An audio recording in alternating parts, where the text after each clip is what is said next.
juntos aí para um semestre. Boa noite, quem está acompanhando também ao vivo pela internet, boa noite, um beijo, um abraço. Então vamos lá. Nosso tema de hoje à noite é uma igreja relevante na pós-modernidade. Então eu gostaria de sugerir que todo discurso é autobiográfico. Isto é, ele é pronunciado a partir da história de quem o faz. E todo discurso, portanto, ele é condicionado, ele é limitado. Há aquele ditado que diz que todo ponto de vista é a vista de um ponto. Então, do ponto onde eu estou, a maneira como eu enxergo o mundo, certamente será diferente do ponto onde você está, a maneira que você vai enxergar o mundo.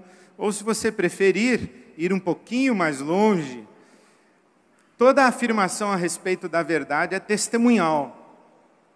Isto é, a gente fala a respeito da nossa percepção da verdade. Eu me lembro quando fui examinado no concílio dos pastores batistas para o ministério pastoral, o meu orientador disse assim: meu filho, no concílio não arrume confusão, porque o concílio é para você ser aprovado, não é para você falar mais nada além daquilo que eles querem ouvir. Eu já fiquei um pouco chateado, achei que não ia ter graça um concílio daquele. Depois ele disse assim: olha, a primeira pergunta vai ser como é que você define Deus. Aí você já responde o seguinte: Deus não pode ser definido, porque definir é delimitar e Deus não pode ser contido em qualquer limite. Aí você já dá logo as cartas e mostra quem é que manda ali naquele exame. Eu falei: é comigo mesmo esse negócio de...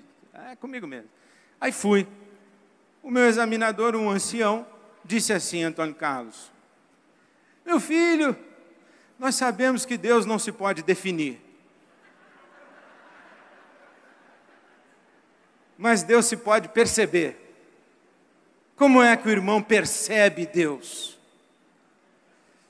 E eu vi quem é que estava realmente no comando da noite. Mas essa é uma verdade fundamental. Deus não se pode definir, Deus se pode perceber. O Carlos Mesters diz assim que a verdade é algo que a gente vê pela janela.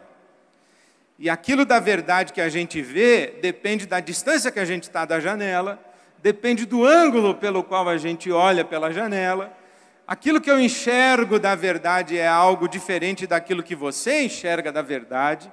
Por isso, muito provavelmente, os rabinos, eles gostam de entender, quando a Bíblia Sagrada fala o Deus de Abraão, o Deus de Isaac, o Deus de Jacó, e não o Deus de Abraão, Isaac e Jacó, que a narrativa bíblica faz questão de enfatizar o Deus de Abraão, o Deus de Isaac, o Deus de Jacó, como se fossem três deuses diferentes, mas na verdade é o mesmo Deus, com três perspectivas diferentes, com três percepções diferentes, porque o sujeito que coloca o filho deitado e levanta o cutelo para matar o filho, ele tem uma percepção de Deus, a janela para ele está posicionada numa certa localidade. Agora, o sujeito que está embaixo, com o pescoço esticado, o pai em cima com o cutelo, vai enxergar Deus de um outro jeito completamente diferente, embora os dois estejam diante do mesmo Deus.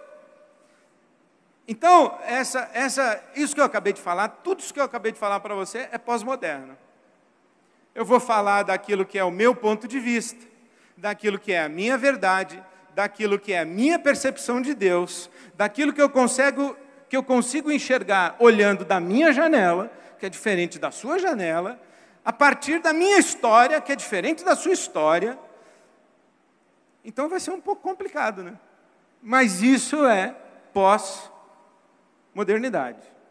Então eu arrisco dar algumas definições modernas para a pós-modernidade. É um contrassenso, mas na pós-modernidade vale também você fazer esse tipo de coisa. Então, a grosso modo, em termos assim simples, correndo o risco da simploriedade, a modernidade,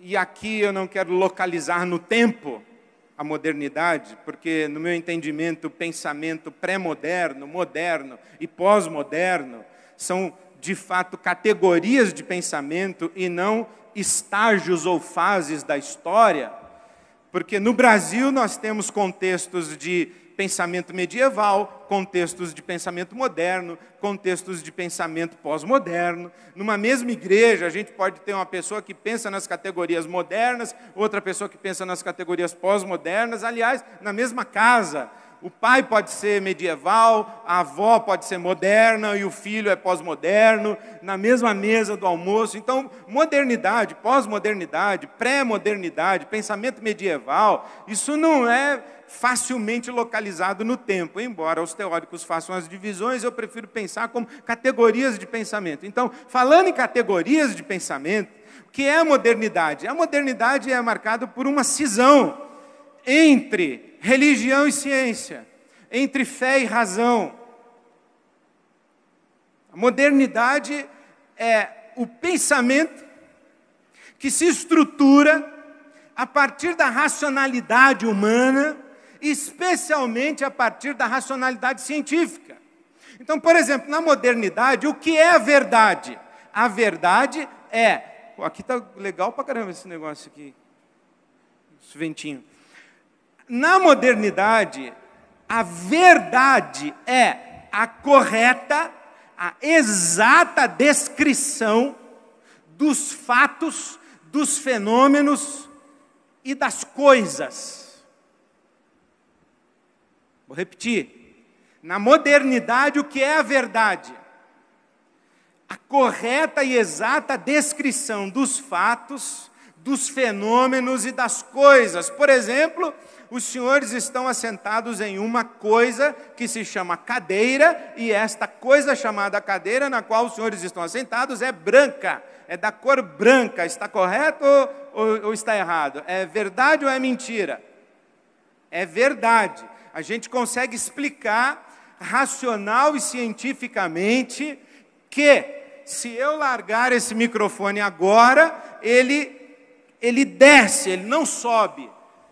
E dadas as mesmas condições de ambiente, toda vez que essa experiência for feita, o microfone vai cair. Quer ver só? Então, toda vez que você largar o microfone, ele cai. E tem como explicar isso racional e cientificamente. As leis da física explicam esse fato. Houve um momento em que a igreja dizia que a Terra era plana. Aí um sujeito disse assim, não é plana. Houve um momento em que a igreja dizia, o nosso sistema é heliocêntrico. O Sol gira ao redor da Terra. E veio um outro sujeito e disse, nada disso. O nosso sistema é solar. É a Terra que gira ao redor do Sol. Científica e racionalmente provou-se que a igreja estava errada. Correto? Que a igreja não descreveu corretamente os fatos e os fenômenos, e o critério utilizado para dizer que o que a igreja estava falando era mentira, foi o critério da racionalidade científica. A partir desse momento, a verdade passou a ser uma prerrogativa da razão humana e da ciência. Aquilo que é da igreja e objeto de fé, não entra na arena pública, passa a ser questão de foro íntimo, e praticamente passa a ser questão de superstição.